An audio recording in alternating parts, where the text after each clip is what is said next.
Feliz Día de Acción de Gracias. Mi nombre es Enrique Hernández y esto es La Opinión Hoy.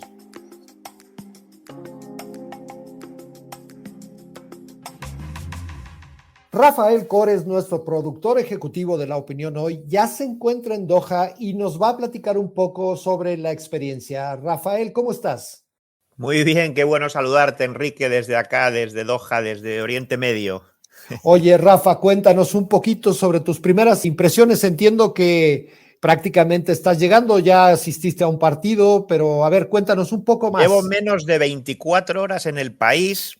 Llegué bien temprano ayer miércoles y curiosamente yo volé desde Nueva York, pero hice escala en Londres y en Londres se subieron un montón en el segundo vuelo de aficionados, la mayoría de Marruecos, que Marruecos jugaba ayer a la mañana el primer partido de la jornada y ya había bastante ambiente futbolero en los aeropuertos, incluso en Nueva York. Ya me encontré con unos argentinos que iban para allá también en el aeropuerto JFK de Nueva York. La primera impresión nada más llegar al país, yo nunca había estado acá en Qatar, nunca había aterrizado en Doha. Ya antes de aterrizar, uno, según está acercándose al aeropuerto, empieza a ver estadios de fútbol. No exagero, se veían 2 estadios en el último tramo justo antes de aterrizar. Se han construido 8 estadios alrededor de una sola ciudad. Es súper atípico, nunca había pasado que una Copa del Mundo, un Mundial de Fútbol se celebre en una ciudad prácticamente. Entonces están 32 equipos, con todo lo que eso supone, con los entrenamientos, con la cantidad de gente que llevan atrás, más toda la organización, más la prensa, más los aficionados.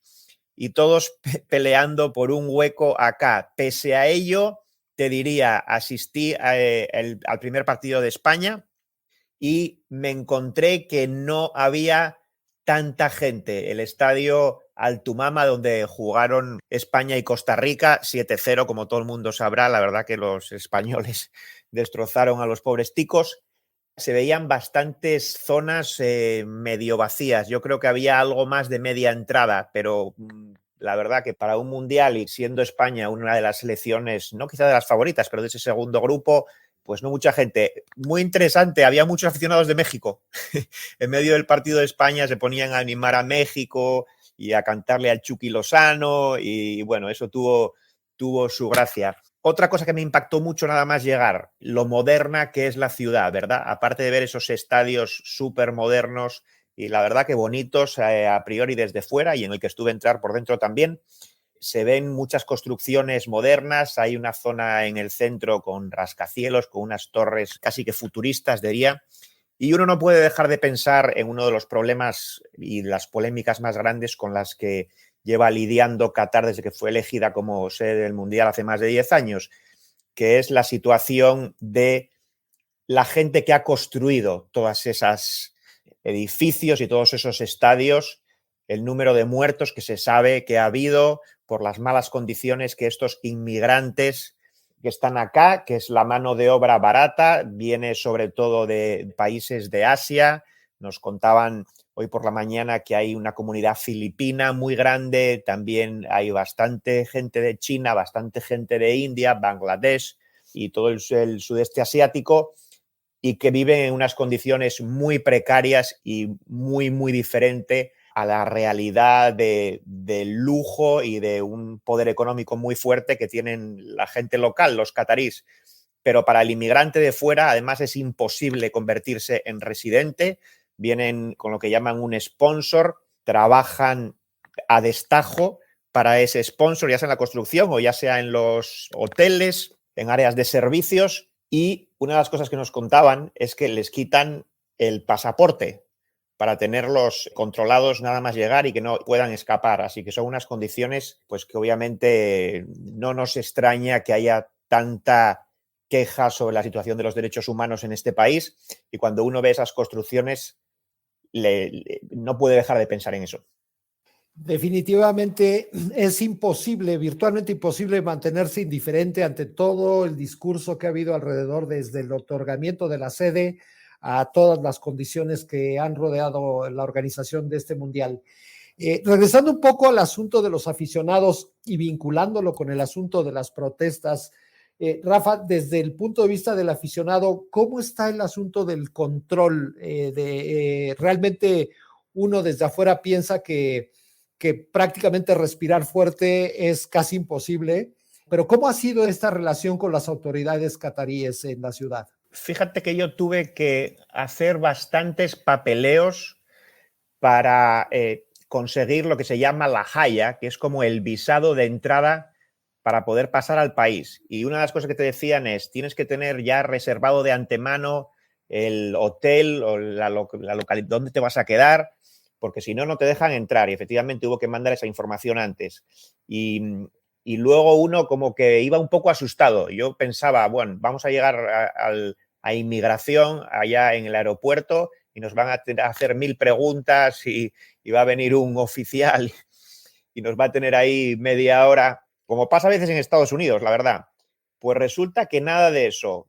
Uno escanea el pasaporte en una máquina muy moderna que tiene una cámara, ni siquiera habla con nadie y cuando identifica quién es uno, se abren unas puertas y entra. No entré al país sin tener ningún contacto humano absolutamente con nadie. Me imagino que, claro, ya tenían toda mi información previa de todos los papeleos que había hecho antes, pero me llamó la atención la eficiencia del aeropuerto. Fue muy, muy fácil y muy rápido y ya digo que sin hablar con nadie, el pasar inmigración, recoger la maleta y salir del aeropuerto.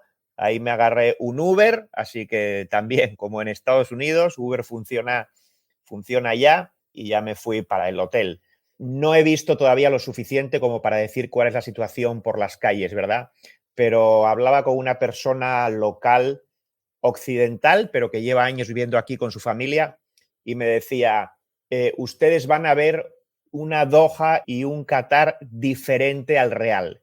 En este mes de Mundial van a ser mucho más permisivos. Si alguien va de la mano por la calle o va con su novia y le da un beso por la calle, no lo van a meter en la cárcel, pero esas son situaciones que en la Doha de fuera de Mundial le pueden meter a uno en serios problemas. Pues definitivamente son apenas las primeras impresiones de algo que apenas inicia y por supuesto que estaremos tratando de acompañarte en la medida de lo posible. Tendremos seguramente más enlaces a lo largo de toda tu estancia en Doha y en Qatar. No sé si te vas Seguro, a mover también. Estamos aquí Ricardo López Juárez, a quien también conocen de este podcast, y yo vamos a estar prácticamente todo el Mundial entre los dos acá y puntualmente les iremos contando porque aparte de esta realidad que les decíamos, hay fútbol. Hay fútbol, ha habido grandes sorpresas. Cayó Argentina anteayer y ayer cayó Alemania, otro peso pesado histórico del fútbol mundial que cayó por sorpresa ante Japón. Así que bueno, hoy juega Brasil, a ver si que es el gran favorito quizá y más ahora después de la derrota de Argentina, pero vamos a ver si Brasil se lleva un susto o no. Pues será un placer acompañarlos a la distancia en esta aventura llamada Qatar. Muchas gracias, Rafa, por tus comentarios. Gracias a ti, un abrazo. Él fue Rafael Cores, nuestro productor ejecutivo de La Opinión Hoy, quien ya está en Qatar 2022. Estás escuchando La Opinión Hoy, un podcast que hacemos los periodistas de La Opinión cada mañana de lunes a viernes. Si te gusta, suscríbete por favor en tu servicio favorito de podcasts. Mi nombre es Diana Gutiérrez y hoy estaremos hablando de un tema que quizá no esperábamos y es que no todo es lo que parece y algo de ello se vio en la película Titanic, donde el muy adorable Jack casi no es interpretado por Leonardo DiCaprio. Esto lo dijo el director de la película James Cameron, pues mientras en cámara Leo era encantador, tras escena tenía una actitud negativa, soberbia y se negaba a leer algunas líneas de diálogo. And he said, "You mean I'm reading?" And I said, "Yeah." He said, "Oh, I don't read." And I said, "Well," I shook his hand. I said, "Well, thanks for coming by." And he said, wait. You mean if I don't read, I don't get the part just like that?" And I said, "Oh, yeah. Come on. This is like a giant movie. It's going to take 2 years of my life, and you'll be gone doing 5 other things while I'm doing post-production and all the model work and everything, so I'm not going to fuck it up by making the wrong decision in casting. So you're going to read or you're not going to get the part. You're like, oh, okay. So he comes in and he's like every ounce of his entire being is just so, negative. Qué bueno que no nos enteramos de eso hace 25 años, sino hasta después de que se estrenara la película, porque de no ser así, quizá no hubiera sido una de las más famosas en todos los tiempos. Aún así, James Cameron sigue creando e ideando cintas espectaculares y actualmente se encuentra promocionando su nueva película The Way of Water, que se estrenará en Estados Unidos el próximo 16 de diciembre. Y como siempre, les agradecemos mucho su compañía en La Opinión Hoy, recordándoles que pueden suscribirse a este podcast en su plataforma favorita. Despedimos esta emisión donde tuvimos el gusto de acompañarles Diana Gutiérrez, Rafael Cores y su servidor Enrique Hernández, deseándoles que tengan una suculenta y muy feliz cena de Acción de Gracias. Este podcast es una producción de La Opinión, presentada por Diana Gutiérrez, Carlos Millet y Enrique Hernández. Diseño sonoro de Brenda García. Rafael Cores es el productor ejecutivo.